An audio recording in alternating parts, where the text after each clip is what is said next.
What was the incident in your house growing up?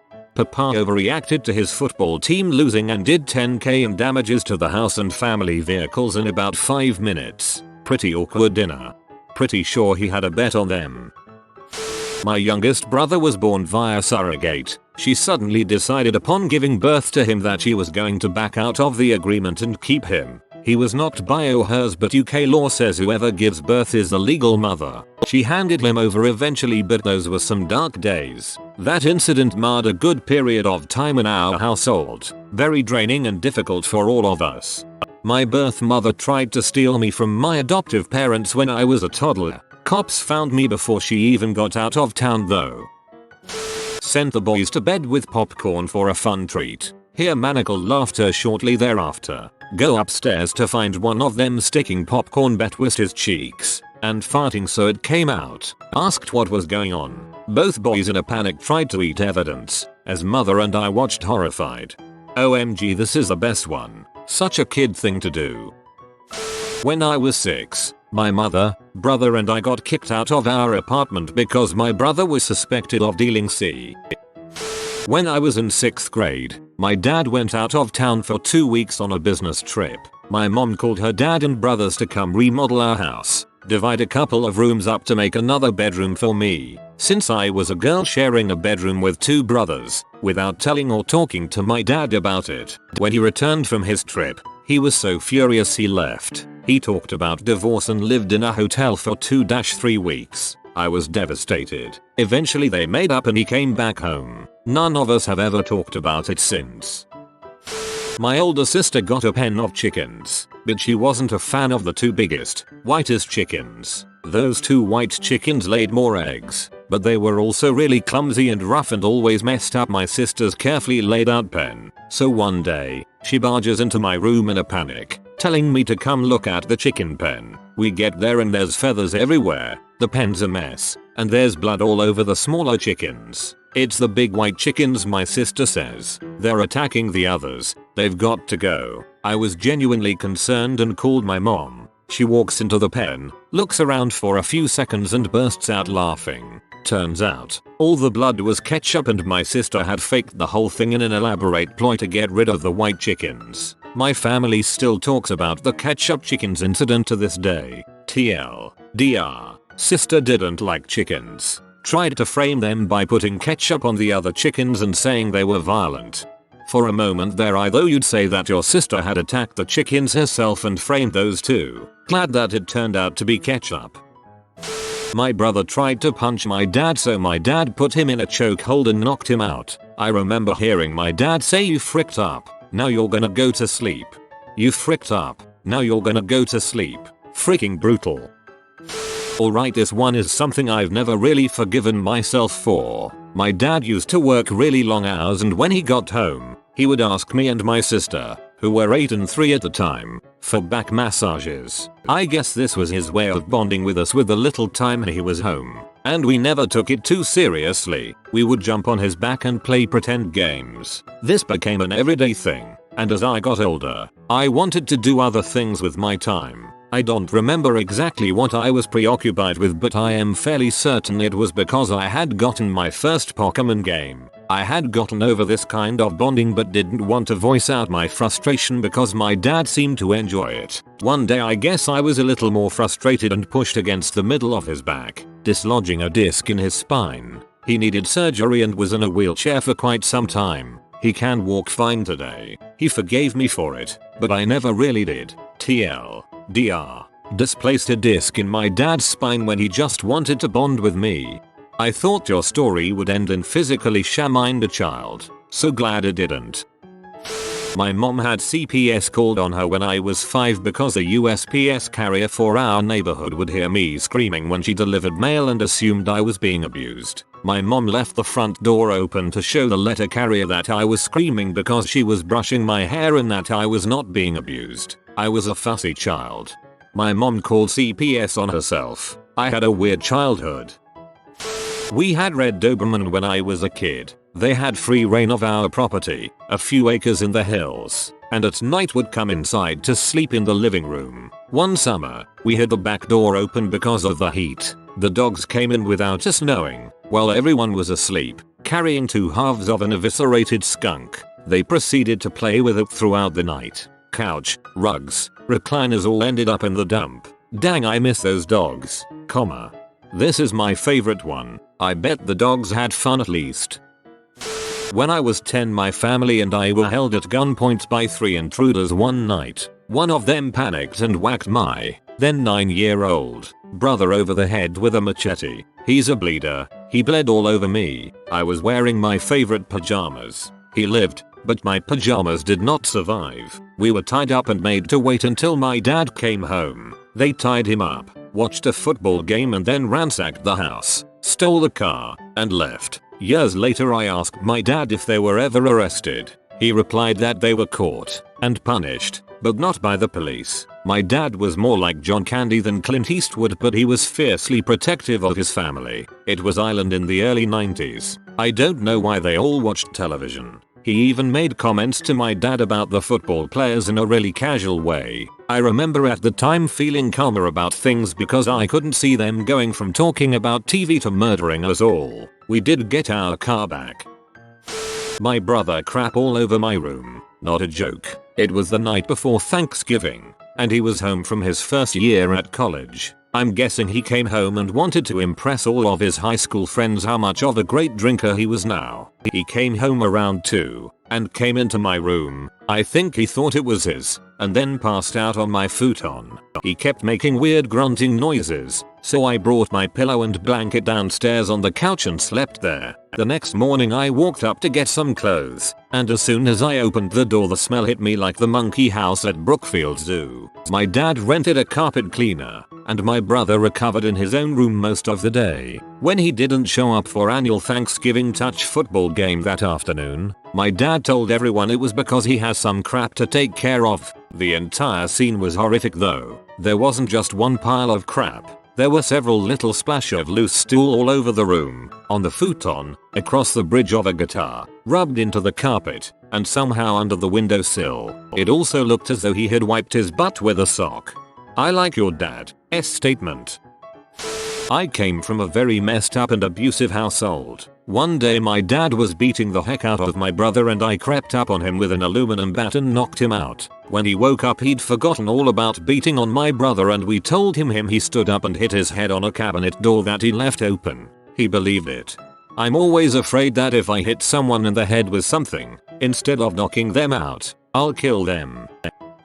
My mom took a vacation with her friends, while my dad took care of my siblings and I. 4 kids and ranging in age from 6-12. My dad was a little stressed out at the end. We had tacos for dinner, and I needed the bottle of taco sauce, so my brother passed it over, and I gave it a shake. Not a side to side jiggle, but a full on shake with full elbow movement. Whoever used it last, just sit the cap on top of the bottle, and didn't screw it on. Taco sauce everywhere. Ceiling, floor, walls. My dad blew up, screaming at me. What the frick were you thinking? Why would you shake it like that? Frick was every other word. My brothers and sister were hiding under the table, doing their best to escape, and also hide their giggles. I tried to justify it by saying who just puts a cap on top of a bottle and doesn't screw it on, but it didn't matter to my dad. All my siblings remember it, and we laugh about it now, but we always check to make the caps are securely on any container before we shake it up. I remember doing something like this, except I was probably 16ish. I was eating breakfast, drinking my bottle of orange juice. It was just my dad and I at the table and I didn't screw the cap on and shook it and got orange juice all over my face and my eyes. He just looked at me and shook his head. My brother got caught fricking a woman that my dad graduated high school with. He was 17. She was 42. My brother was a party kid, and I guess he ran into this woman at a party and wound up bringing her home. From what I remember, they weren't exactly being quiet and we lived in a small house. I remember hearing my dad get up to go see what the ruckus was, so I snuck out of my room to scope out the situation. As previously mentioned, I was 7. My dad throws open my brother's door and hits the light. Next thing I know I hear, insert my dad's name here, Dana. There was an awkward silence. Then she got her crap and left. My mom was beyond furious and my dad had the stern frown smirk. Fuck, I think it would have been funnier had my brother not been such a troublemaker. It wasn't exactly that he did it, so much as he snuck out to go to a party, got drunk, and snuck her back in the house.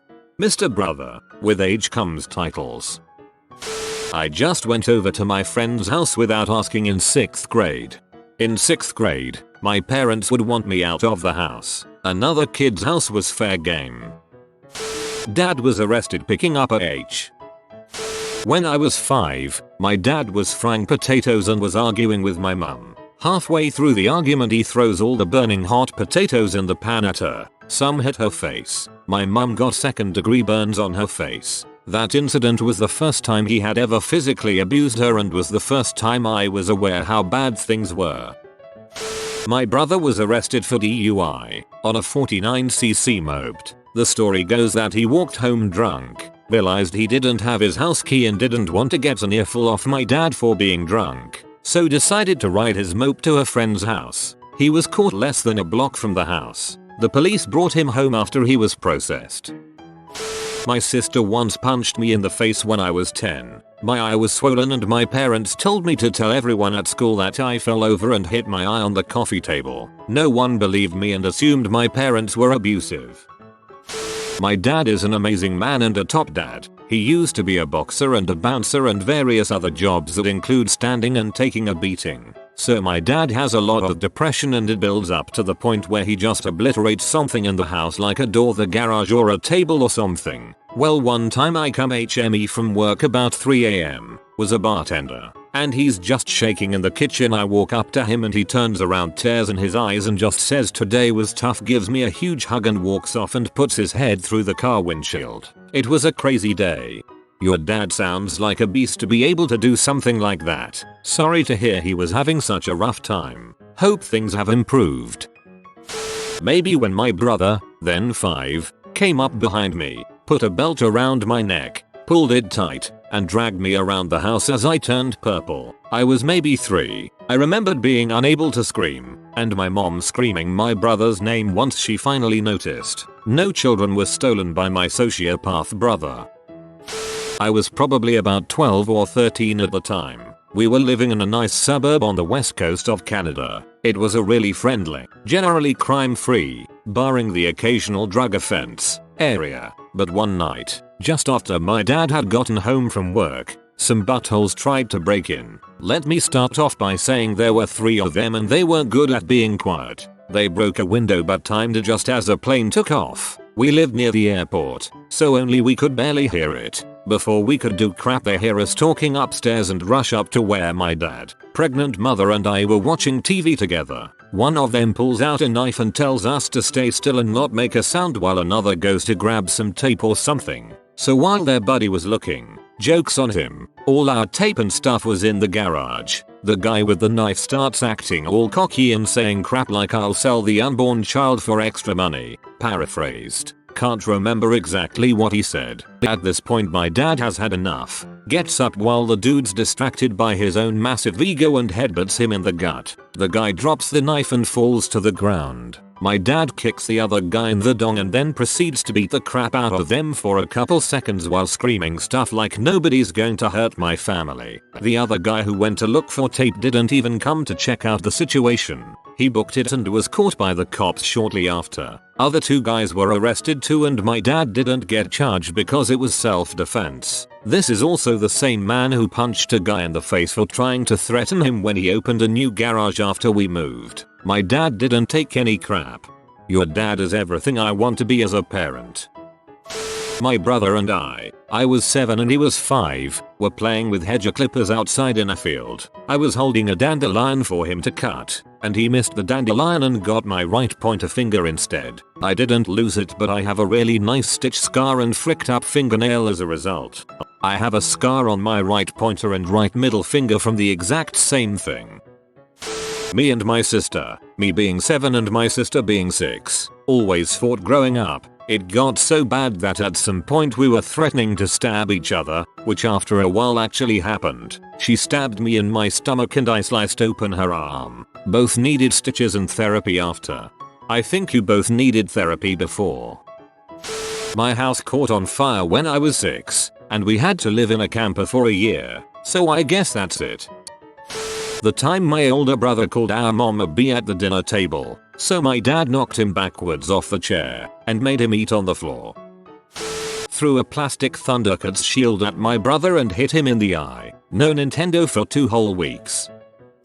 My dad is an avid hunter and I grew up hunting with him. The day after Thanksgiving, when I was about 10 or 11, my father and I were planning a hunting trip. I don't recall what we were going to go hunt, most likely dove. I was getting big enough that my father was considering graduating me from the small shotgun I'd been using to the 12-gauge big boy shotgun he had purchased for me, while my entire family was gathering in the living room, eating their breakfast and sipping on coffee. My father and I were gathering our things and getting ready. He told me he wanted me to start using the new shotgun. "Here, make sure that fits," he said. I put the shotgun to my shoulder and took aim toward the opposite side of the living room where my father had his collection of stuffed game trophies. I knew that in order to make sure it fit, it was critical that I could reach and easily pull the trigger, so I did. Ballum.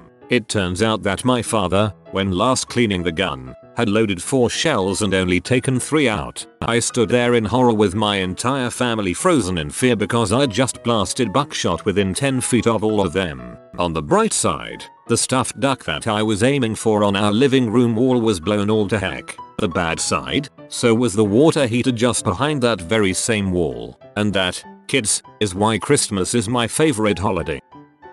I went to the bathroom one day and I found a very large white crap in the toilet. So I asked who crap in the bathroom and didn't flush and why it was white. No one owned up to it. To this day we don't know who took the great white crap of 2002. Obviously ghosts. You have been visited by the wealth rat. Subscribe in 12 seconds and he will share his wealth with you. Like and subscribe, you magnificent person.